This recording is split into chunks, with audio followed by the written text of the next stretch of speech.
Hey guys, welcome back. Maverick here today with another episode of Sonny Boy. So, we are in the halfway point of the series, and, well, we're still not anywhere closer to understanding the truth about this current situation. You know, what exactly is this other world that they are in? How can they get back? You know, what's up with who put them here, and so on and so forth. Like, we certainly know now that there's some sort of god character. Why is there a teacher here out of nowhere? How did she get here? No, all pretty valid questions, I guess you could say. And then, of course, there's also the sort of interpersonal relationships we have in regards to our main characters as well as their various adolescent and social problems that they have to face throughout each episode, right? But yeah, last episode we were in the middle of a schism, I guess you could say, between the students. Let's see how exactly they resolve it in this one. Alright, let's begin in 3, 2, 1, play.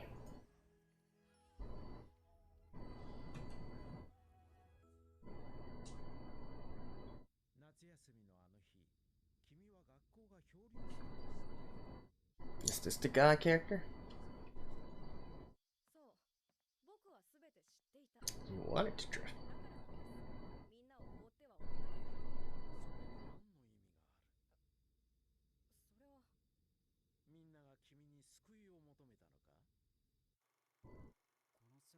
Is that the god character?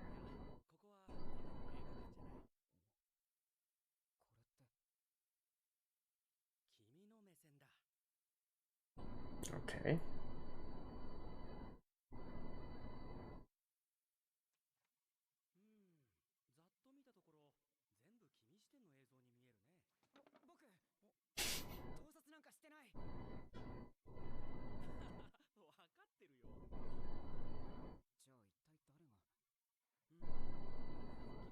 That's neat.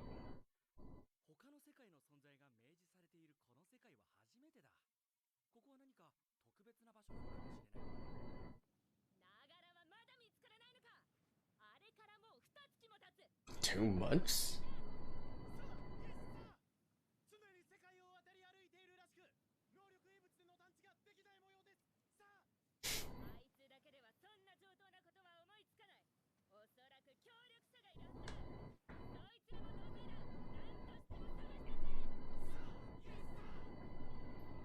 And oh, she's upgraded to a Costco now, eh?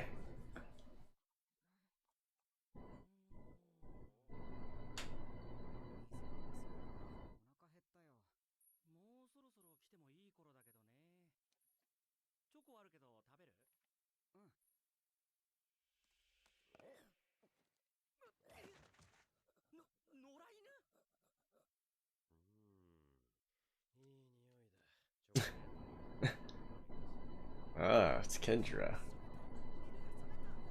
the voice actor.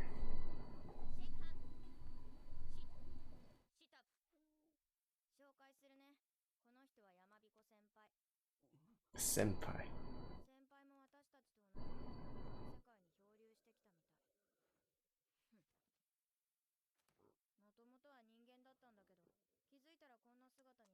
Okay, so this is not the god character. It's some sort of senpai from school. But I thought they were third years already, so... Oh, senpai as in coming here first, right? Okay, I see. Not as in senpai in school.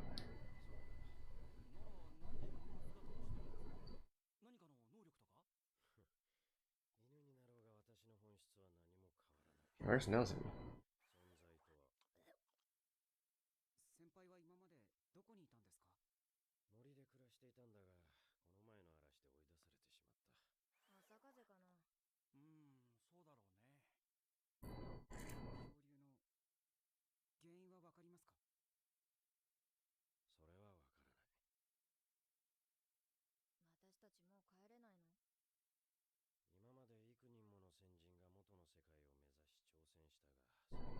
Really?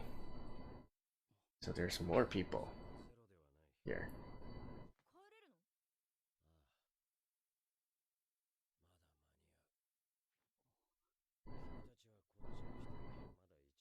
They've been drifting for almost a year now, eh?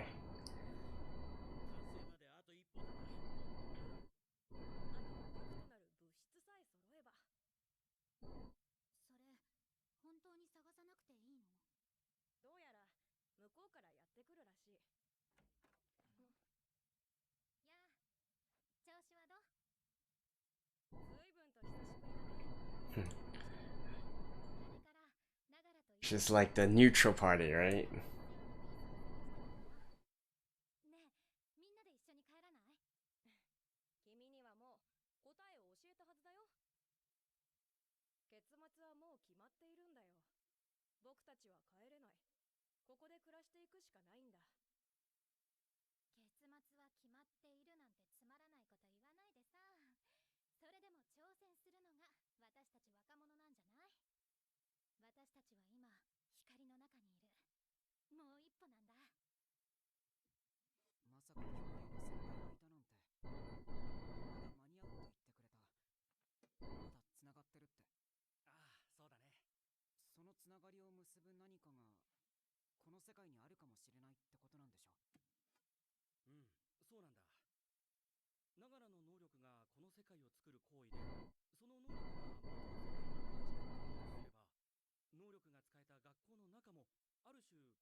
'Everything that's happening is just Nagara's imagination.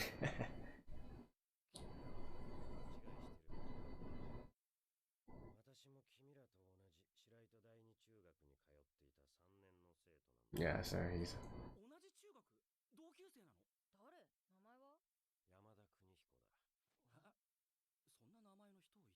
Now he's a senpai.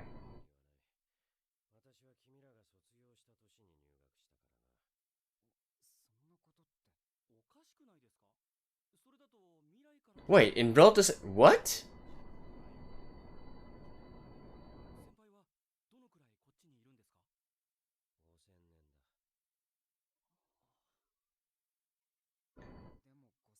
Okay.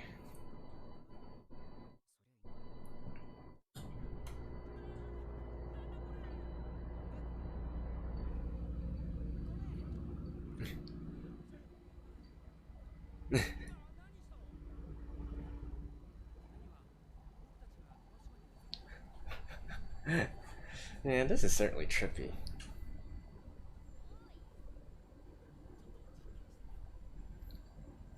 Change things around.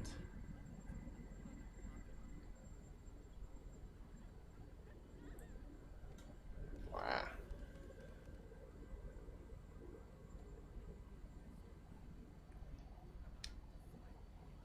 Wow, really? Oh, there's the mouse.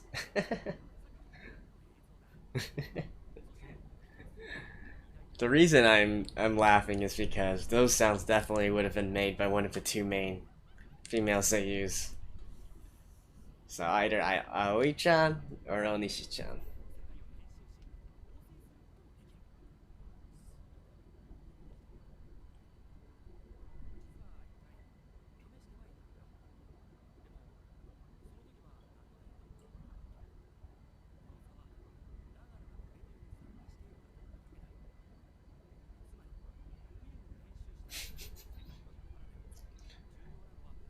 No, I think it's more impressive that he can create an app that can process analog film in real time. Oh. Oh. Turn back time, eh?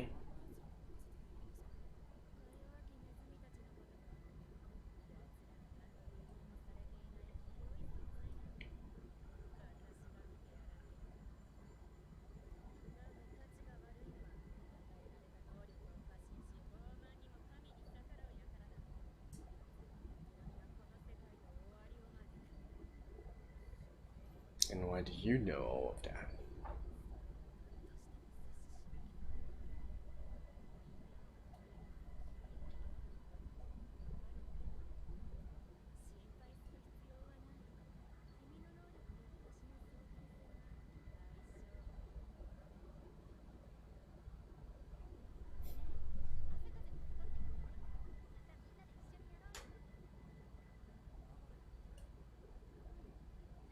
This is like she's the neutral party going around.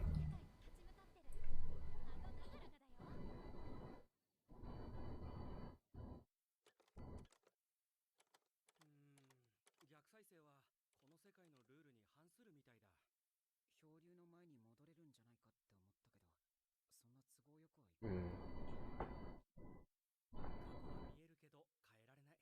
結果は原因なくして起こり得ないってことだね。あ、これって。ああ、それはダメだよ。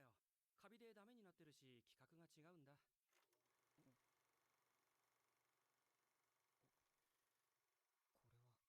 れは。It's them in school.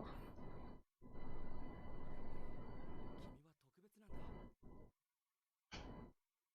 僕たちはもう帰れるかもしれない。それで新しい作戦って？うん、名付けてディレクターズカット作戦だ。So these are those that did not join the schism, eh? 僕たちも同じようにディレクターズカットしようと思うんだ。何を？僕たちとこの世界を。僕たちはこの世界に間違って入り込んでしまった漂流者だ。そしてここにもう一つながらが見つけたフィルムがある。このフィルムは僕たちがいるはずだった元の世界を映している。懐かしい。転校生なのに？あ、そっか。いなくなった僕たちが元の世界を再現する。僕らで元の世界を作り直すんだ。そんな壮大なこと誰がやる？うん。僕たちには越えられない壁でもながらにはそれを越えることができる。過去は変えられない。でも未来ならいくらだって変えられる。Hmm. Okay. 結果はもう分かっているんだよ。知ってることがそんなに。 We're now in some philosophical discussions now. 変えられない。その能力はもっとみんなの役に立つことに使うべきだ。このシェルターはね、実は箱舟なんだ。これから起きる厄災からみんなを守る救世主になるんだ。勝手に救ってんな。何か言ったかい？結果が決まっていようが僕は逃げない。そうだよ。ながらの言う通りだ。よし、俺らも。キャップ、今まで僕が間違ったことがあったか？ないよ。でもそれでも教えられた安全な道だけ歩いて、ああよかったって私は思わない。そんなの君の人生じゃないよ。 There's definitely a deliberate juxtaposition there with, you know, the sort of graduation ceremony kind of feeling. Is that actually a graduation song? I'm not quite sure, but もうやめようよ。いくら能力異物を集めたって朝風たちには勝てないよ。やっぱ俺らが間違ってたのかな。 oh, so are these guys actually a different faction from? No, I think they should be with Aki. 世界を変えられたってのは本当なのかい？ああ、実験ではうまくいったよ。大体はね。大体？うん。編集通りに行く場合とそうでない時がある。どうやら確率性の問題があるみたいだ。それって大丈夫なの？変なことにならない？それはないよ。前提として起こりうることしか起きないようになっているんだ。君が君であることは変わらない。そうなの？突然犬になったりはしないから大丈夫だよ。そもそもこの世界自体が僕たち生徒に都合よくできているからね。なぜあの学校でその生徒しか評価しない。 This guy's definitely asking all the right questions. 校長ってあの校長？この漂流は彼の意志により引き起こされている。だけどなんで What? 偶然に過ぎない。たまたま校長だっただけだ。たま玉。でもだとしてもこの漂流に一体何の意味があるんですか？意味なんてない。無駄。エースからだ。エースたちがこっちに合流したいんだって。ああ、なんだよ今さら。だからにあんなことしといてさ。受け入れよう。は？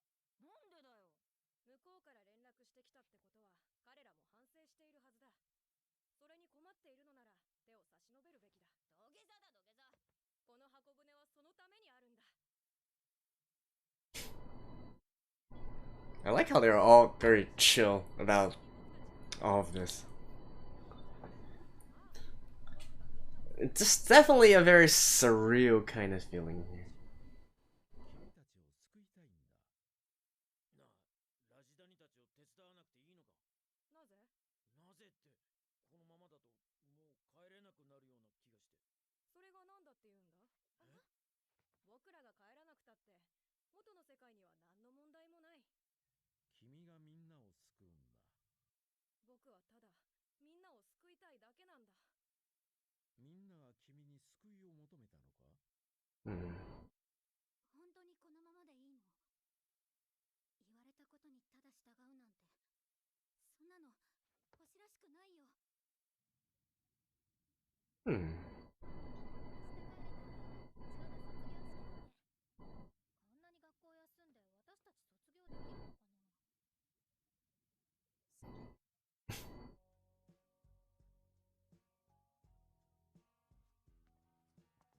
So basically, every single student has their own problem, right?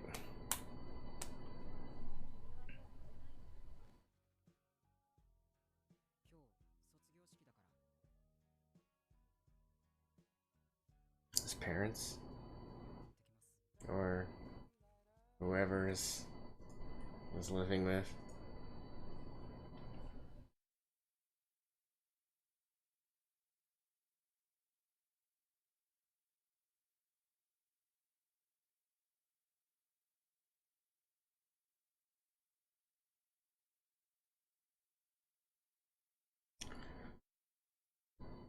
What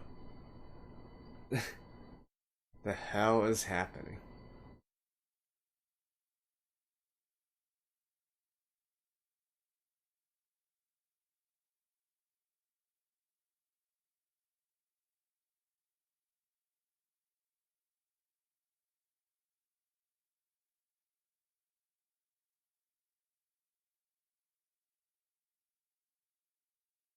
Oh, so she's actually someone?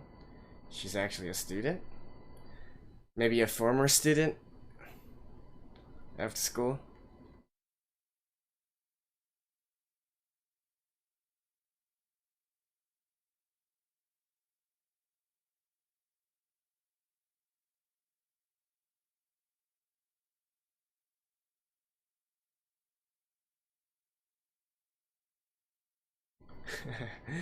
Getting into the trippy stuff, eh?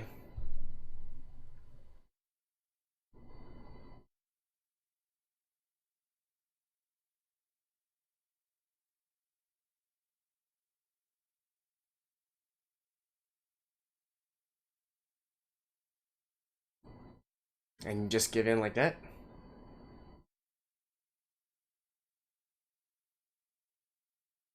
What? But we're only on episode 6 though.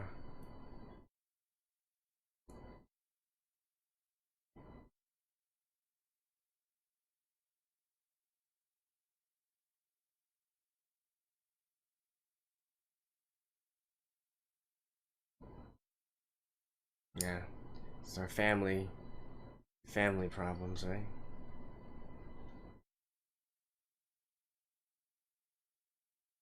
Oh, are they back here?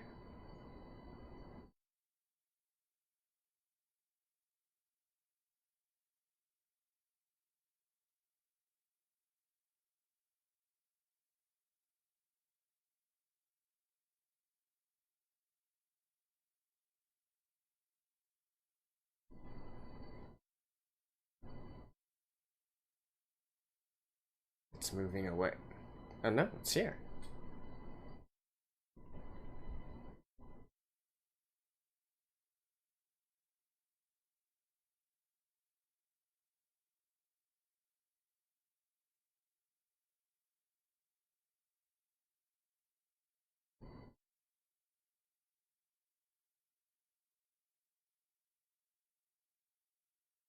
They're back? Oh, and it's graduation day.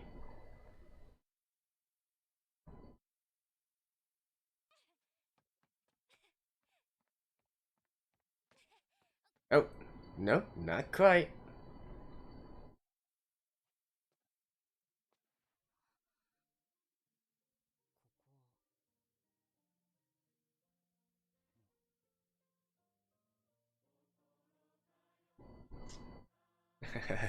I knew it. This episode was gonna be about graduation.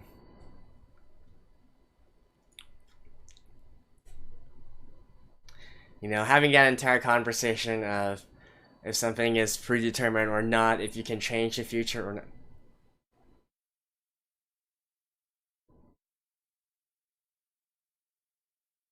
Oh shit. So Nozomi actually has some sort of terminal illness?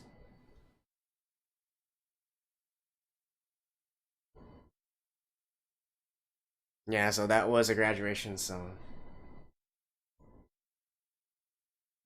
Doki da da da da da da da da信じて走るばかりこの広いこの広い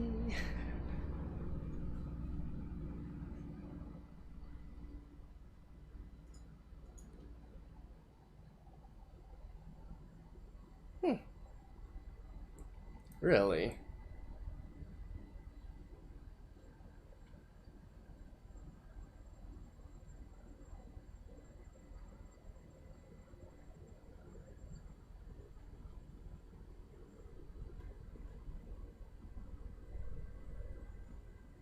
So there's like multiple versions of you, and they were the versions that were.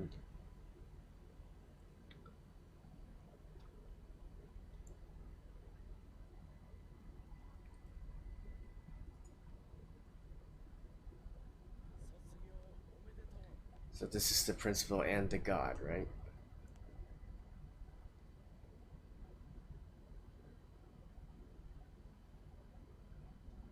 Oh, they are heartbroken.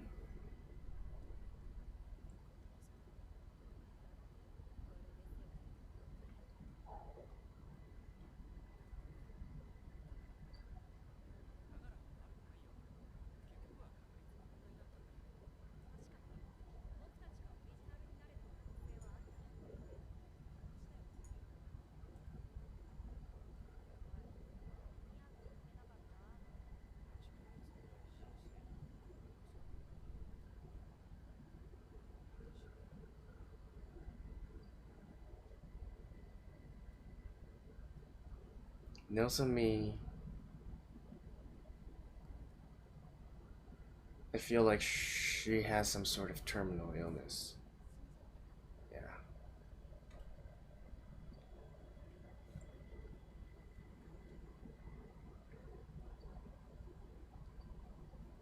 The light towards the end of the tunnel. The light signifying that you're about to. Oh my god, is that it?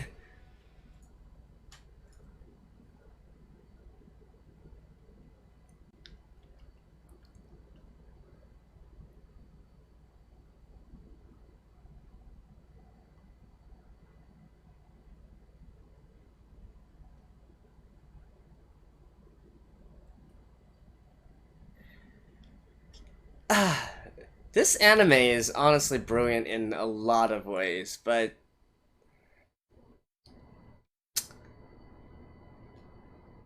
I'm not gonna lie, it's definitely something of an acquired taste. Okay, I will see you guys after this. Oh man, this anime is honestly something else. It's really quite brilliant, right? Right, in the way that it manages to mix in so many different things from so many different fields and so many concepts. What am I talking about here?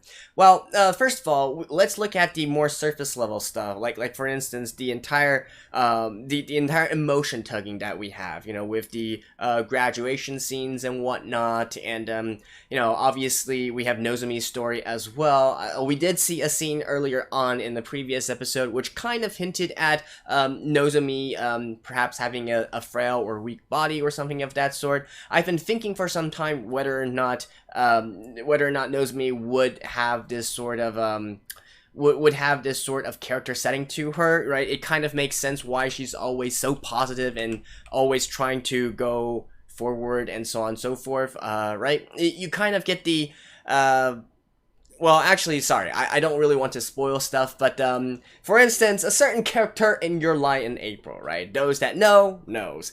So really, why Nozomi has this sort of character, why she's trying to push Nagara along, and so on and so forth, why is she so adamant on, trying to move forward, trying to grasp the light, and so on and so forth. Having these sort of, and even, like, grasping the light, right? Now that we know that she has this sort of situation where she might not survive, is it sort of like, how a common depiction is when, for instance, when you're about to die or whatnot, and then you can start seeing light at the end of a tunnel, and so on and so forth, right? It's been well documented and so on and so forth, that kind of thing. So maybe that is actually not just the light of guiding them home, guiding them back to their original world, but really sort of like saying the closer that Nozomi reaches the light, the closer she is to her death as well, right? We have that kind of interpretation there as well, and it's honestly brilliant in a lot of ways, right? And yeah, so we got that, those kind of things as well, the normal, like, sort of drama building kind of stuff. We have the sort of coming of age stories and the various troubles and stuff that comes along with it. I've been touting this since the beginning, since the very start of the series, that in my mind, this is a coming-of-age anime. It's probably having something to do with all these different students having their self-doubts and having these uncertainty and despair and so on and so forth towards their future. They're about to graduate, and that's definitely why a graduation scene here is very, very critical and very important, because again, they're really only trying to we're only trying to sculpt these students, right? These characters up until their graduation point. What happens after that? That's not really any of our business anymore. That's a whole new story, basically. I've been saying this for the past few episodes as well. Why exactly coming of age stories always end at the end of high school, once you graduate from high school, right? There is this cutoff point here, and it's common throughout all sorts of shonen anime, shonen manga, light novels, and so on and so forth. There's a reason why they choose that as a cutoff point. I'm not going to reiterate for all that. Check out my previous episodes in terms of my discussion on that part. So obviously we have that as well, right? And then we have, throughout these 6 episodes so far, we see, sort of the values, people holding different values, like what is right, what is wrong, these sort of philosophical discussions, what kind of moral should you have, is there actually a right or wrong, or is it really just everybody having their own sort of agenda, their own way of viewing things, different perspective, and so on and so forth. So, it's also delving into that kind of situation as well, right? And certainly some stuff, it's also sort of making a social statement or a social remark as well on some of society's problems. So there's that aspect of it. And then we have this episode, which is honestly, like, it makes so many references to hard science here. Like, it is astounding, right? Now, this entire episode really is just one big reference to quantum theory and quantum mechanics, right? And what do I mean by this? Like there's tons of stuff in here, right? Like, for instance, them talking about a box, right? Or most of the time it's actually Rajabadi talking about it and so on and so forth. He is the smart one of the group after all, so he immediately latched on to what this was. the box, or it comes from a famous argument in terms of quantum mechanics and whatnot, like Schrodinger's cat, right? The famous thought experiment of, if you put a cat in a box and you put poison gas in it, before you open it, you can't really be sure if it's alive or dead, right? It exists in a simultaneous state, and the fact of observing it, the fact of looking at it, actually changes its state, so you can never really be sure, and so on and so forth. And that also sparked, that was a debate that was going on with quantum mechanics, right? And Einstein, yes, that same Einstein, in relation to this sort of thought experiment, I'm not sure if it's in relation directly to Schrodinger's cat or for quantum mechanics as a whole, the concept as a whole, but he famously had a quote saying, God does not roll dice, right? And the reason for this is because classical physics and whatnot, you see something traveling from point A to point B, you can pretty much determine that, yeah, given enough time, it's going to arrive at B, right? That's how we understand classical physics and whatnot. But quantum mechanics basically says that we cannot say with any sort of certainty that it will arrive at B. We can only have a probability that it will arrive at B. I'm really oversimplifying this because honestly, if you are going to get into it, I feel like I'm out of my head as well. I do not have a scientific background in physics and so on and so forth, but I do like to read a lot, and this is a part of physics that interests me and so on and so forth. So I do have, and not to mention it's commonly used within sci-fi as well. So I do know a little bit about it, but just, I think the main point here is that, basically this entire episode is a one big reference to quantum mechanics. And not only in that as well, right? What are they talking about in the end? Saying that, oh, they were not chosen, and saying that, there is this concept of many worlds. Well, many worlds is not just in this episode, right? And throughout these episodes, we've been learning the concept of they call it this world, right? But there's many sorts of this worlds. So what is it actually? Now, I wasn't sure initially, but with this episode making such clear references to quantum mechanics, I think it's clear at this point that what this essentially is the manifestation of a particular phenomenon or a particular interpretation of quantum mechanics, which is called the many worlds interpretation. And basically it's saying that due to the sort of uncertainty principle that is prevalent within quantum mechanics, basically there exists a situation, there exists a world for every sort of possible situation and possible outcome, right? It's also used a lot and referenced a lot in popular sci-fi works as well. Anytime you get into a situation where time travel might be possible, a lot of the times it's done by saying that, yeah, because there's multiple worlds exist, and that is why you're able to travel back and forth in time, because really you're just traveling to a different time, you're traveling to a different world, right? A different version of yourself, and not really changing your own timeline. And that's how they get across the entire, cause and effect kind of how can I say it? Kind of paradox here, right? The causation paradox. Like, the classic one is if you go back in time and kill yourself, then how are you able to exist, right? Because you already killed yourself, the future you does not exist at all. That's the most common paradox, right? So the many worlds interpretation is also commonly used to say, because there are multiple timelines and multiple worlds, you going back in time to kill yourself is actually you traveling to another parallel world, a parallel universe, and killing yourself there. So, the you actually still exists because you're coming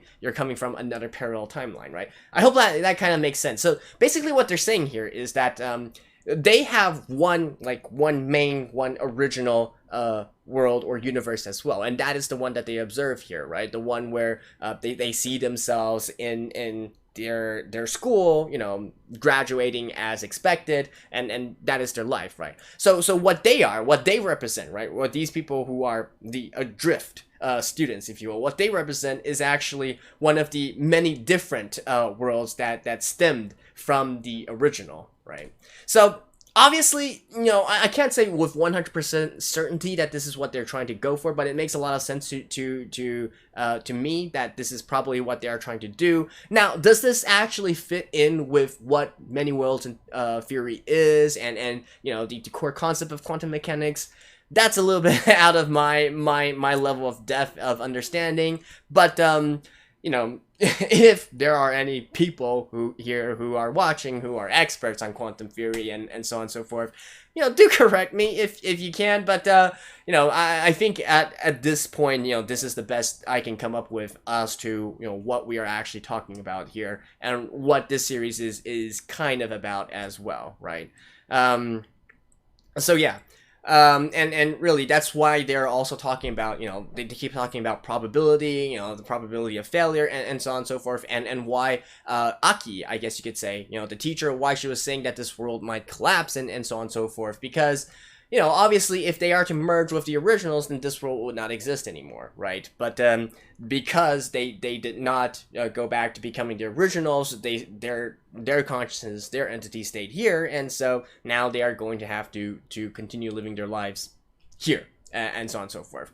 Obviously, you know, that could also change as well, and we get into, you know, can you change the future, right? And this actually brings into another sort of philosophical discussion, which also kind of relates back to the psyche of Hoshi and other characters like Nozomi, like Nagara as well, right? What do I mean by this? Like, they were having a little bit of a debate on if you can change the future or not, right? Is the future predetermined? This actually, you know, this is a philosophical debate all and through, right? Do you truly have free will? And you can kind of get into some religious stuff as well, right? Like, if actually God knows exactly what you're gonna do, you know, whichever God that you worship or whatnot, like if whatever entity, whatever deity that you worship knows exactly what you're going to do, like they're all powerful, omnipotent, and so on and so forth, do you truly have free will, right? Do you truly have free will if somebody already knows what you're going to do? You know, that's an entire religious debate. Let's put that aside for now. You know, just even from a purely philosophical side, can you actually, you know, change your future, right? Is it determined? Is it predetermined? Or is it not? Is there this concept of fate existing? This, as a standalone, is a philosophical debate by itself, but when paired with quantum mechanics, you know, something, you know, there's this interesting mix that comes back as well. Classical physics, as we understand it, right, or as many people like to say, Newtonian physics, those that follow the school of Isaac Newton and his theories and so on and so forth, they kind of go back to what I was talking about. Hey, if we see A traveling to B, we can say, you know, A will eventually get to B point, right? Well, this is what we say by predetermined, right? If we are to be able to know like the speed and velocity and angular vector and whatnot of A, then we can say with a degree of certainty, you know, or even with absolute certainty, if we know all the factors, that it will be at B, right? That is, you know, classical physics as we know it, right? If I punch the monitor right now, right, I think even if my fist hasn't reached the monitor yet, you guys can say that, okay, as long as I continue my velocity, continue with my force and whatnot, it will eventually reach the monitor, right? But quantum mechanics is completely different. Quantum mechanics says that you can never say with certainty anything. Everything is just a probability. There exists the possibility in one of the many worlds that my fist going through, trying to punch the monitor, will not actually punch the monitor, but completely go through the monitor, actually, because, you know, I'm not gonna get into that entire debate here. I feel like that's way out of the scope of this anime and my discussion point. But basically, to boil down to the very, very simplistic terms, classical physics, Newtonian physics say that, you know, yeah, everything can be predetermined, right? If you know the exact state as things are right now, you can say with certainty what will happen in the future. Whereas quantum mechanics say, no, you cannot know about this. Everything is just a probability. Everything is undetermined, right? That is very, very oversimplifying it, but I think that's the most easiest explanation I can give right now. And man, like, see, I already spent like 13-14 minutes talking about this episode, and, you know, we've only, you know, talked about like this scientific stuff about this. I haven't even talked about the entire, you know, ambience of this, and you know, the various as a story, right? As a story, I cannot deny that there are a lot of things that has me scratching my head, right? Like for instance, the fact that they just skim through the 2 month situation without really without really acknowledging much of it, or the fact that they're here for almost a year already, or the fact that we got a talking dog and so on and so forth, or how it seems that Nagara and the main cast, they're working with Hoshi and the others. Why are the other students still willing to listen to Hoshi and whatnot when he's clearly being a dick about everything? He's just saying that he knows what the god of this world wants, right? He's already known about all this, so he follows the predetermined fate kind of thing, right? And then on the other end, Aki, the Aki teacher and whatnot, how exactly did she come here? I think they're implying that she was probably a former student here at this school as well, and now is trapped. But why are all the students willing to listen to her? What exactly is, and we haven't even gotten into all the individual characters as well, right? Asakaze, we can clearly see that he's someone who wants to be acknowledged, right? And same for Hoshi as well. I think what's being implied here is that he just wants to be acknowledged. Nagara certainly also wants to be acknowledged. He wants to be needed. He wants to be wanted. We can clearly see that there's some family troubles that he has, probably with his mother or whatnot. His mother is probably like a complete shut-in. Like maybe it's marriage problems, maybe it's some other mental problems or so on and so forth. Don't really know, and that's what's causing Nagara to be as he is right now. The Nozomi situation I already mentioned at the beginning of the review, and like there's so much stuff in this. There is so much stuff. Is it actually coherent? Hard to say. Like I said, I think it's getting to the point that it's so deep that it's really not easy to say if it's actually making all that much sense or not, right?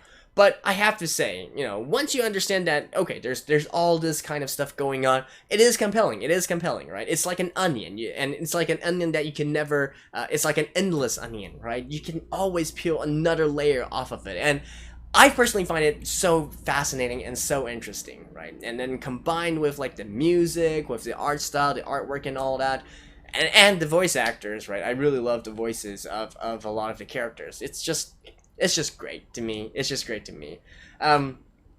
But still, definitely this is not going to become a mainstream anime anytime soon. In fact, I wouldn't be surprised if a lot of people don't like it because it's honestly kind of confusing in a lot of ways. But I don't know. To me, I think it's absolutely brilliant.